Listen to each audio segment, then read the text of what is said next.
જે આરોપી પકડાયા શું છે? સેવાલિયા પોલીસ સ્ટેશન ખાતે જે ચેકપોસ્ટ છે ત્યાં વાહન ચેકિંગ દરમિયાન સફેદ કલરની એક સ્વિફ્ટ ગાડી હતી, જેમાં ચેક કરતા કુલ 5 વેપન મળી આવે છે, જેમાંથી 4 પિસ્ટલ છે, 1 રિવોલ્વર છે, જેની કિંમત કુલ 1,25,000 રૂપિયા છે. આ જે વેપન છે એમાં ગાડીમાં કુલ 3 ઇસમો આરોપીઓ હતા, જેમાં આશીષ પાટડિયા, શશાંક રાજપૂત અને પ્રવીણભાઈ વાળા. આ તમામ આરોપીઓ જે વેપન છે એ મધ્યપ્રદેશથી છોટુભાઈ પાસેથી લઈને આવ્યા હતા અને ભાવનગર ખાતે સિકંદર ઉર્ફે સિક્કો એને આપવાના હતા. સિકંદર ઉર્ફે સિક્કાનો જો ગુનાહિત ઇતિહાસ જોઈએ આપણે તો એ ભૂતકાળમાં મર્ડર અને રાયોટિંગના ગુનામાં આરોપી છે. અને આ જે પકડાયેલા આરોપીઓ છે એ પૈકી જે 2 આરોપી છે, શશાંક રાજપૂત, એના વિરુદ્ધમાં પણ લૂંટના અને મારામારીના ગુના છે. અને પ્રવીણવાળા એના વિરુદ્ધમાં પણ ધોરાજી પોલીસ સ્ટેશનમાં લૂંટ, પોક્સો અને મારામારીના ગુના દાખલ થયેલા છે.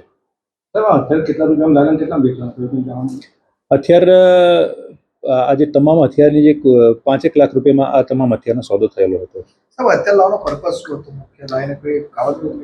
હા, આપ જાણીએ છીએ કે જેને હથિયાર આપવાના હતા એ આરોપી છે, એને પકડવાનો બાકી છે. એના પકડ્યા પછી જ એમાં વધુ વિગતો બહાર આવશે, પણ એનો જે ગુનાહિત ઇતિહાસ છે એના પરથી એવું લાગી રહ્યું છે કે એ કોઈ લૂંટ અથવા મર્ડર માટે નું કામ કરવા માટે આ વેપન મંગાયેલા હોવા જોઈએ. એમાં જે મારા ચેકપોસ્ટના જે માણસો છે મારા ત્યાં, જે 24 કલાક ત્યાં સતત વાહન ચેકિંગ કરતા હોય છે, અને ભૂતકાળમાં પણ સેવાલિયા પોલીસ સ્ટેશનના પીઆઈની અધ્યક્ષતામાં ઘણા બધા વેપનના કેસીસ પણ અને એનડીપીએસના કેસીસ પણ આપણે સેવાલિયા ચેકપોસ્ટ ઉપર કરેલા છે.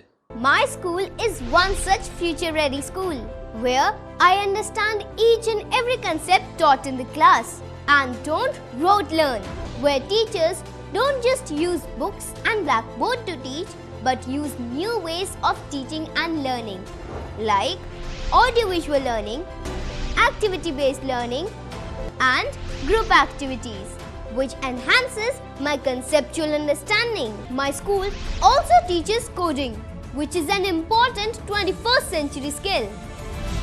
Not just that, I get an opportunity to showcase my skill on a national platform.